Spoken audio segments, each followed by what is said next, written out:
Welcome to my channel quick recipes by Rajmani. వంకాయ కాల్చిన తర్వాత ఇలా పీల్ చేసుకోవాలి. వంకాయ పచ్చిపులుసు చేస్తున్నాను. వంకాయ పచ్చిపులుసు చేయడానికి ముందుగా చింతపండు నానబెట్టుకుని జ్యూస్ తీసుకొని మనం ఒక బౌల్లో వేసుకోవాలి.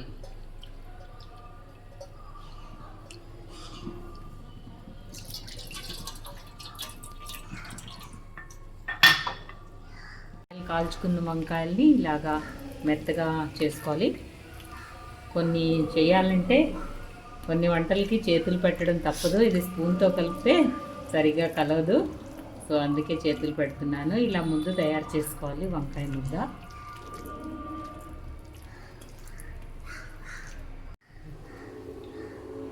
ఈ ముద్దని మనం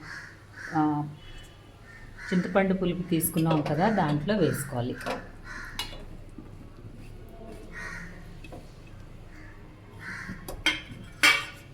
ఇంకా కలపడం అయిపోయింది కదా, ముద్ద తయారు చేయడం అయిపోయింది కదా, ఇప్పుడు స్పూన్ పెట్టచ్చు.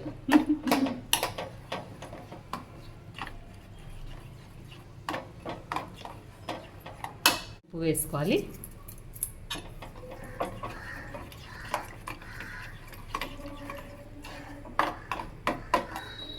ఇంకా పలుచగా కావాలంటే కొంచెం నీళ్ళు కూడా వేసుకోవచ్చు, మన ఇష్టాన్ని బట్టి ఉంటుంది.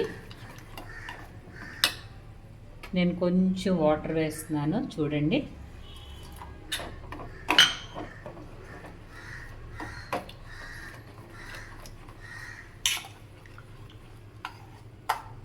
నేను చేస్తున్న స్టెప్స్ ఫాలో అయ్యి చేయండి, మంచి రుచి వస్తుంది. పచ్చిపులుసుకి కొంచెం ఆయిల్ వేసుకోవాలి. ఇది నేను వాడేది నువ్వుల నూనె. నువ్వుల నూనె ఈజ్ గుడ్ ఫర్ హెల్త్ అంటున్నారు కదా ఇప్పుడు అందరూ. టెంపరేచర్ పాయింట్స్ బాగుంటాయి దానికి.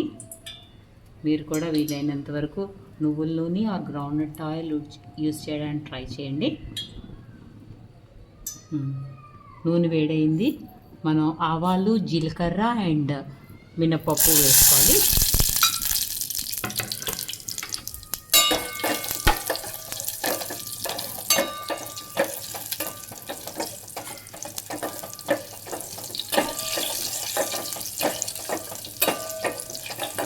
నేను చేసిన ప్రాసెస్లోనే చేయండి, చాలా బాగుంటుంది వంకాయ పచ్చిపులుసు. దీనికి కొంచెం లేత వంకాయలు, పెద్ద వంకాయలు, పచ్చడి వంకాయలు అని ఉంటాయి, దాంతో చేస్తే అసలైన టేస్ట్ వస్తుంది, ట్రెడిషనల్ టేస్ట్. నా వంటలు ఫాలో అవుతున్నారా? నాకు చాలా గ్యాప్ వచ్చింది, కొన్ని రోజులు నేను వీడియోస్ చేయలేదు వేరే బిజీ వల్ల. ఇక మీదట రెగ్యులర్గా పోస్ట్ చేస్తాను నా వీడియోస్. పోపు వేగింది. పోపు వేగాక కొంచెం onions, curry leaves, green chilli వేసుకోవాలండి. గ్రీన్ చిల్లీ వేసుకుంటేనే పులుసు పచ్చడికి మంచి రుచి. కొంచెం మెంతిపొడి వేస్తున్నాను, మెంతిపొడి ఆ స్మెల్ కోసం. ఇంగువ సరిగ్గా చూడండి వ్యూయర్స్, ఇంగ్రీడియంట్స్ అన్నీ జాగ్రత్తగా వేయండి. సేమ్ ఇలాగే ఫాలో అవ్వాలి.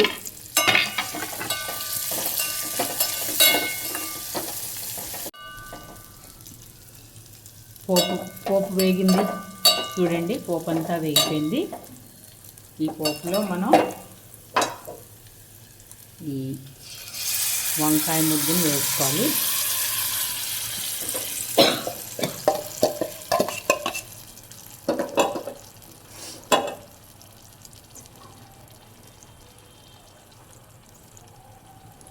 కొంచెం పసుపు వేస్తున్నాను.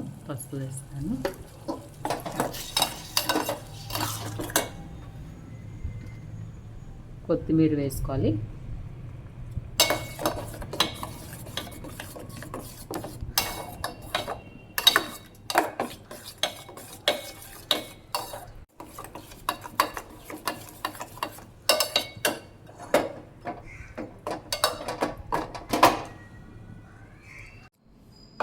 వంకాయ పచ్చిపులుసు రెడీ టు సర్వ్.